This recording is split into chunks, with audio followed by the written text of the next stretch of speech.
Kevin Minnick from NJ Advanced Media, NJ.com, and hopefully today he gets to finally take a bit of a break as the high school football season is in the books. Good morning, Kevin. Hey, good morning, Pete. How are you today? I'm doing well, my friend, and I guess you were burning up the miles back and forth to Rutgers, right, last weekend? I actually had I stayed overnight up there, but we still have to, make a little bit of a drive. Rutgers, in all honesty, is not that big of a drive for, I think, just about anybody. So it was well worth it. There was, a great weekend of football to kind of wrap up the season and really, put a bow, I guess, as you say, on the season. And, there were some really, really good games. All right, so let's talk about them. And by the way, we did ask McGarry. He went back and forth each time, but you smartly decided to make your commute shorter and found lodging. So I'm going to give a tip of the cap to you. I think it's always easier to stay close, but, there's no right way to do this. What game would you like to start with that you saw up there?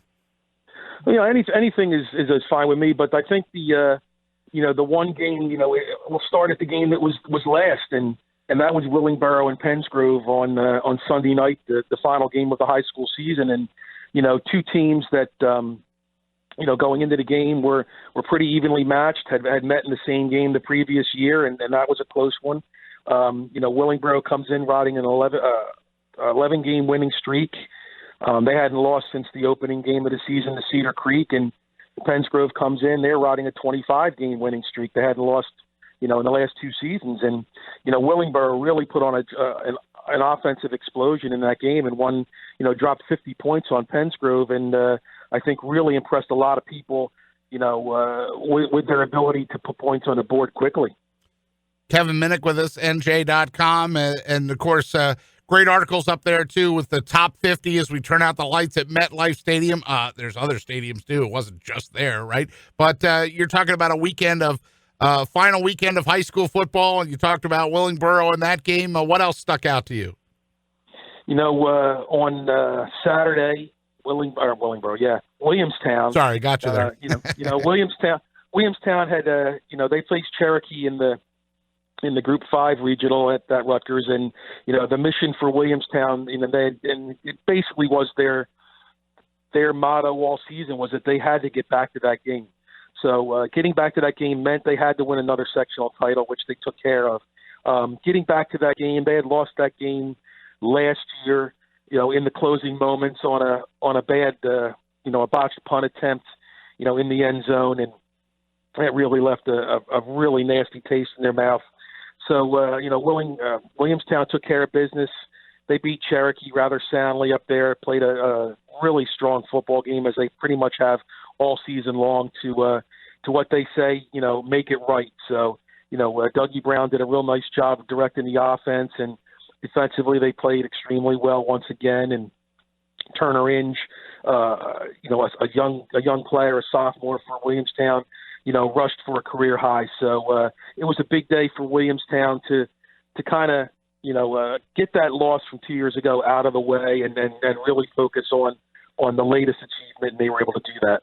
So Saturday at Rutgers, you also had Shawnee and Hamilton, and we talked with Mike McGarry in the first hour of the show, too, about, there's no moral victories, but Hamilton just making it to that point is sort of a stepping stone for the Hamilton Blue Devils. Shawnee, though, able to shut them out. Trick play touchdown in that one, too. The name Papa, right, all rings a bell. Talk about what the Shawnee Renegades were able to pull off.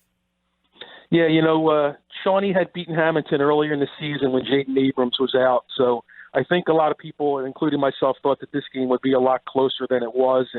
And obviously Shawnee, shuts them out big time. A real good game for, I believe that was Matt Papa, who had the 19 tackles in the game for Shawnee, and Shawnee with a real nice flea flicker play for a nice touchdown from Matt Wellesley to Nate Somerville. So, Shawnee, another team, three-time defending sectional champion, another team that had played in the same game last year and lost, in the closing moments.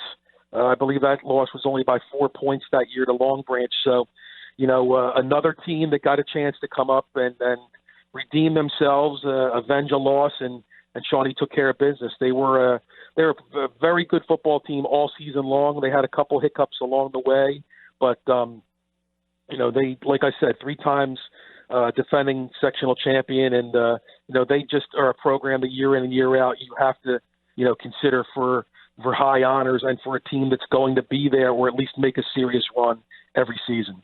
We're talking with Kevin Minnick from NJ Advanced Media, NJ.com, and putting a bow on high school football as it was a big weekend last weekend at Rutgers. Group 5, Group 4, non-public Group 3, all on Saturday.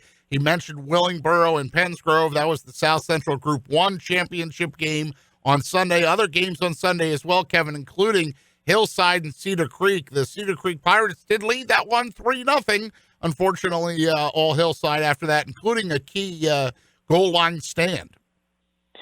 Yeah, they came up with a key goal line stand, and then also I think a turning point in the game obviously was when Cedar Creek went for it on 4th down deep in their own territory and did not get the first down, and that kind of just opened the floodgates up for Hillside a little bit. And Hillside, one of the few teams in the state to go undefeated this season, another 3-time defending sectional champion, and just a monster defensive team. They only let up 43 points all season.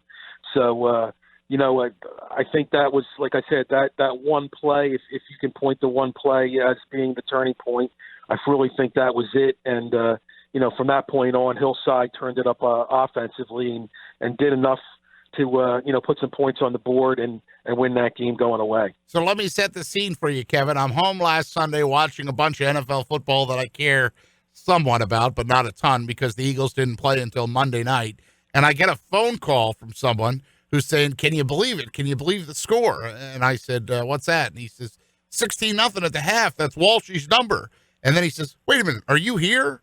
"No, I'm in my living room watching NFL football." So obviously this was a Holy Spirit supporter up at the Holy Spirit St. Joe game, 16-0 at the half, and there was a lot of Walshy memories, and they were holding up the towels that had the 16 on them. What were your takeaways and observations from Holy Spirit, not only beating St. Joe, but shutting them out 38-0?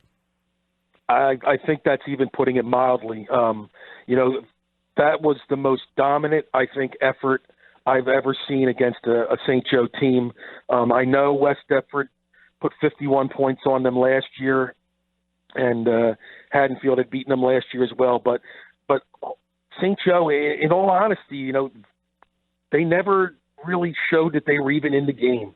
Holy Spirit beat them up, pushed them around, and really did whatever they wanted. And if you look at it from in a very objective opinion, you could not have seen it coming. There's just no way you could have seen a dominant effort that was turned in just like that. The yardage totals, St. Joe at halftime, -1 yard of total offense, I believe it was, or it was 1 yard of total offense in the first half. Holy Spirit came out. They put their foot on the pedal from the beginning, and you always think maybe a team at halftime is going to make some adjustments, or a team once they get up is going to let up a little bit. Holy Spirit never did, and excuse me, they simply dominated the football game. And like I said, I was surprised. I had to be surprised in the way that they did it. I really was, and that's no disrespect to them because I knew that they were a good football team.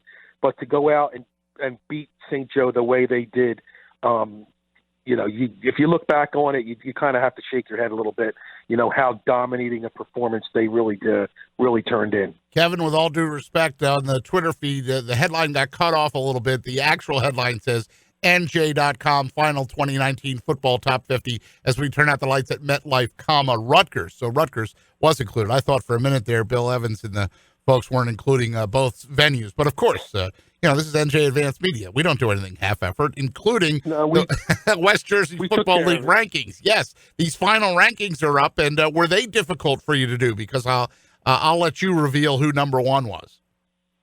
Yeah, it's not easy. Sometimes I won't say it's ever easy because it's really not. You have to really look at you want to look how a team plays towards the end of the season, but at the same time you really have to take a look at the complete body of work because it is a season-long ranking. And for the West Jersey Football League, we felt at the end of the year that Williamstown had done that. Even though Williamstown had lost the game to St. Augustine, there were some other factors that, you have to throw into the equation. And one of the biggest things with that was the fact that Williamstown beat Lenape twice, and beat Lenape in the sectional final. And, I think that really held a lot of weight. St. Augustine had itself a very good season. We've talked about this before. The transfers came in, I believe it was the fourth or fifth game of the season. So you'd really like to know what that St. Augustine team would have been like at the beginning compared to what it was at the end, because, that was obviously a team that challenged in non-public Group 4, won the first playoff game and then came extremely close to knocking off St. Peter's, I believe it was, in the semifinal. So, we went with, I believe it was Williamstown 1 and St. Augustine 2. And I'm pretty certain, looking back, Lenape was 3. That's right. It was a good season. I think some teams, did themselves justice and rose up the rankings towards the end. I know Willingboro was one of those teams.